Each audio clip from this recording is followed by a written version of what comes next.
Selamat pagi, salam sejahtera, salam ibu kandung Suluh Budiman dan salam Malaysia Badani. Perkenalkan, nama saya Sylvester Nantak Nagraman, memegang nombor metrik di 2024 111 3466. Pada kesempatan kali ini, saya akan membentangkan tugasan kursus BML 3063 Sintaksis Bahasa Melayu. Tugasan ini bertajuk Inovasi Pengajaran dan Pembelajaran Tata Bahasa, Bahan Bantu Mengajar. Bahan bantu mengajar ini kami menamainya buku tata bahasa kita. Jadi, saya akan membentangkan bahagian pengenalan. Dalam bahagian pengenalan, apa yang kita tahu mengenai bahan bantu mengajar? Bahan bantu mengajar ini merupakan suatu alat pemudah cara yang digunakan oleh guru semasa proses pengajaran dan pembelajaran. Hasil daripada bahan bantu mengajar ini tadi adalah apabila kami, para pengkaji, mendapati bahawa bahan bantu mengajar sedia ada mempunyai beberapa kekurangan dan memerlukan inovasi serta pembaharuan. Baiklah, bahan bantu mengajar ini bertujuan untuk mendorong para pelajar untuk bersemangat dalam menimba ilmu dan bergiat secara aktif di dalam kelas. Penghasilan bahan bantu mengajar ini bertujuan untuk mencapai matlamat pembelajaran abad ke-21. Apakah matlamat-matlamat yang terdapat dalam pembelajaran abad ke-21 ini ataupun PAK 21 ini adalah kita hendaklah menerapkan 4 elemen ini, iaitu komunikasi, kreativiti, pemikiran kreatif dan kolaborasi di dalam kelas semasa proses pengajaran dan pembelajaran. Bahan ini merupakan suatu alat yang dapat digunakan secara berulang dan efisien. Assalamualaikum warahmatullahi wabarakatuh. Nama saya Muhammad Nafis Nazan bin Muhammad Faizal, memegang nombor metrik di 2024 111 3401, akan meneruskan pembentangan pada kali ini, iaitu ciri-ciri inovasi. Bahan bantu mengajar kumpulan kami iaitu berbentuk saiz A3, iaitu yang direka bagi menyokong pengajaran dan pembelajaran topik pilihan secara lebih berkesan dan menarik. Reka bentuk BBM ini menekankan elemen inovasi yang selari dengan pendekatan pembelajaran abad ke-21 serta keperluan murid sekolah di bawah Kementerian Pendidikan Malaysia. Antara ciri inovasi yang terdapat dalam bahan bantu mengajar kami ialah konsep pembelajaran berasaskan permainan, menyokong pembelajaran visual dan kinestetik melalui penggunaan visual bersaiz A3 dan pergerakan tangan semasa aktiviti menampalkan. Dan yang ketiga, BBM kami bersifat fleksibel dan boleh digunakan semula pada topik yang lain. Dan yang keempat adalah pembelajaran berpusatkan murid, dan yang terakhir adalah BBM kami menyokong pembelajaran kolaboratif. Berikut merupakan antara ciri-ciri yang terdapat dalam bahan bantu mengajar kumpulan kami. Baiklah, kita beralih pula ke prosedur pembinaan inovasi bahan bantu mengajar kumpulan kami. Antara bahan dan alat digunakan ialah 2 keping multiboard bersaiz A3, bahan cetakan bergambar, plastik binding comb, gam panas, velcro tape dan kertas warna. Di antara alat yang digunakan ialah gunting dan aplikasi Canva untuk penyuntingan. Kita beralih pula kepada prosedur pembuatan, iaitu kami mencari dan membeli bahan selama 3 hari. Seterusnya, kami mengubah suai mounting board menjadi buku di kedai cetakan. Dan yang ketiga, kami mencetak dan melaminasi bahan cetakan bergambar agar lebih selamat dan kreatif. Kemudian, kami gunting bahan cetakan tersebut dan kami juga turut menggunting kertas warna untuk latar belakang, iaitu membentuk pohon. Dan yang seterusnya, kami menampal latar belakang pada struktur bahan bantu mengajar kami.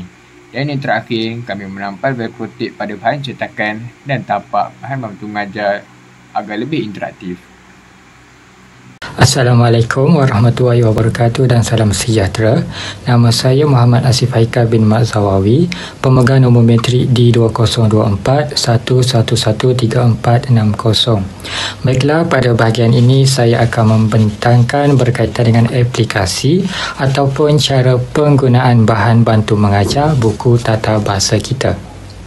Yang pertama, pembelajaran akan dimulakan dengan set induksi, iaitu guru akan membaca beberapa ayat secara lisan. Murid diminta menepuk tangan sekali jika ayat yang dibaca mempunyai satu idea dan 2 kali jika ayat tersebut mempunyai lebih daripada satu idea. Kemudian, guru akan mengaitkan jawapan murid dengan topik yang akan dipelajari. Selepas set induksi, guru akan memperkenalkan BBM, iaitu buku tata bahasa kita, serta menjelaskan objektif pembelajaran dan cara penggunaan BBM tersebut. Guru membuka halaman BBM yang mengandungi contoh ayat tunggal dan ayat majmuk. Kemudian, guru akan menerangkan ciri-ciri setiap jenis ayat dengan sokongan bahan bercetak. Dalam fasa aktiviti, murid akan menjalankan aktiviti hands-on secara individu atau berkumpulan menggunakan BBM. Murid akan memadankan kad ayat ke ruang ayat tunggal atau ayat majmuk menggunakan velcro tape. Aktiviti ini membantu murid memahami struktur ayat dengan lebih berkesan serta meningkatkan pelibatan aktif mereka. Kemudian, guru akan membimbing murid sepanjang aktiviti dijalankan, membetulkan kesalahan dan memberikan maklum balas secara langsung. BBM ini boleh digunakan sebagai aktiviti pengukuhan atau pemulihan dengan menyesuaikan aras kesukaran ayat mengikut tahap kebolehan murid. Pada akhir pengajaran, guru akan membuat rumusan dengan meminta murid menyatakan semula perbezaan antara ayat tunggal dan ayat majmuk serta memberikan contoh. Guru turut menegaskan bahawa BBM buku tata bahasa kita boleh digunakan pakai untuk tajuk tata bahasa lain dengan menukar bahan cetakan yang bersesuaian. Secara keseluruhannya, penggunaan BBM buku tata bahasa kita yang didahului dengan set induksi yang sesuai dapat membantu murid memahami konsep ayat tunggal dan ayat majmuk dengan lebih jelas serta menjadikan pengajaran dan pembelajaran lebih interaktif dan berkesan. Kembali lagi bersama saya, Sylvester Nanta di sini. Jadi saya akan menerangkan bahagian sumbangan. Guru mampu meningkatkan kefahaman murid setelah mengaplikasikan bahan bantu mengajar ini semasa proses pengajaran dan pembelajaran. Bahan bantu mengajar ini juga mampu menggalakkan pembelajaran secara aktif di dalam kelas. Mengapa sedemikian? Kerana seperti yang kita tahu bahawa bahan bantu mengajar ini dia dapat kita nak pelajar mencapai 4 elemen asal yang terdapat dalam pembelajaran abad ke-21 iaitu kolaborasi, komunikasi, pemikiran kritis dan kreativiti. Jadi kita menggalakkan pelajar ini untuk mencapai ataupun menghayati 4 elemen yang telah disenaraikan oleh pembelajaran abad ke-21. Sebab itulah kita perlu ada bahan bantu mengajar ini untuk kita mempermudah cara kita mengajar di dalam kelas. Seterusnya, bahan bantu mengajar ini mampu mengasah daya ingatan pelajar terhadap konteks pembelajaran. Dalam hal ini, cikgu menyediakan bahan bantu mengajar ini untuk mereka mempermudah pelajar ini untuk mengingat beberapa konsep ataupun definisi. Begitu juga kami telah menyediakan bahan bantu mengajar ini dengan visual-visual yang menarik supaya mereka boleh mengingat visual yang telah kami sediakan.